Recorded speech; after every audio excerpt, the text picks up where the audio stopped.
وا بڕیارە سبەی یەکەم دانیشتنی دادگاییکردنی و کۆمپانیا و کەسایەتیانە لە دادگای بەرایی هەڵەبجە بەڕێوە بچێت کە لە ساڵی 1970 بازرگانی چەکی کیمیاییان لەگەڵ حکوومەتی بەعس کردبوو.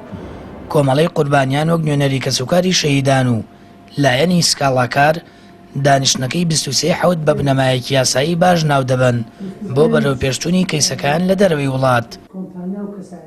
ئەتوانم بڵێم ئەم ئەدلانەی کە کۆکراوەتەوە ئەم بەڵگانەی کە لەسەر ئەو 25 کەسایەتی و کۆمپانیایە کە لە دادگای هەڵەبجە پێشکەش بە دادگا کراون، ئەمە هەوڵی ماندووبوونی 10 ساڵی پارێزەرەکانە تا ئەو ئەدل و بەڵگانەیان دەستکەوتووە کە ئیسپاتی کە ئەوانە تاوانبارن بە پێدانی چەک بە ڕژێمی بەعس بەهەژێ و لە شێوەکان و بەشداربوونی ئەو کەیسە لە دادگای هەڵەبجە خۆی لە خۆیدا توانم بڵێم مەغزایەکی معنەوی بۆ قوربانیەکان هەیە و لە هەمان کاتیش بنەمایەکی یاسایی دروستەکە بۆ کەیسەکەی ئێمە لە ئاستی دەرەوە.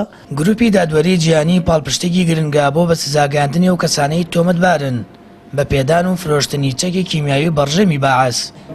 ماوەی 10 ساڵە لە ڕێگەی دەستەیەک لە پارێزەرانیشەوە بەڵگە و دیکۆمنت لەسەر 25 کۆمپانیا و کەسایەتی کۆ دەکرێنەوە کە هاوکاری ڕژەمی بەعسیان کردو و چەکی کیمیاییان پێفرۆشتووە.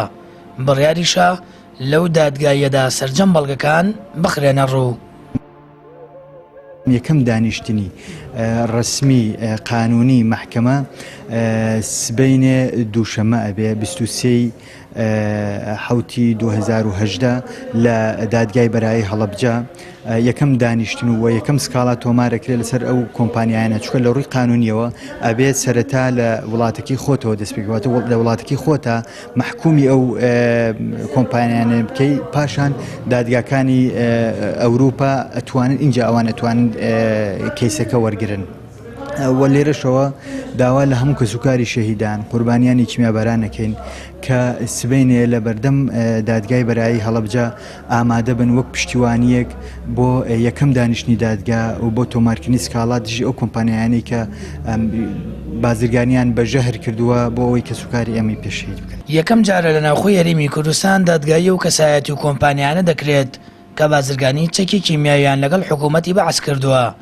دانیشتنی دادگایەکە لە دادگای بەرایی هەڵەبجە کاتژمێر 10 خولەک بەڕێوە دەچێت و داواش لە کەسوکاری شەهیدان و قوربانیانی کیمیابارانەکە و خەڵکی هەڵەبجە دەکرێت وەک پاڵپشتێک بۆ بە سزاگاندنی و کەسانەی هاوکار و یارمەتی دەربوون و هەڵەبجەیان شەهید کرد لە بەردەم دادگا ئامادە بن.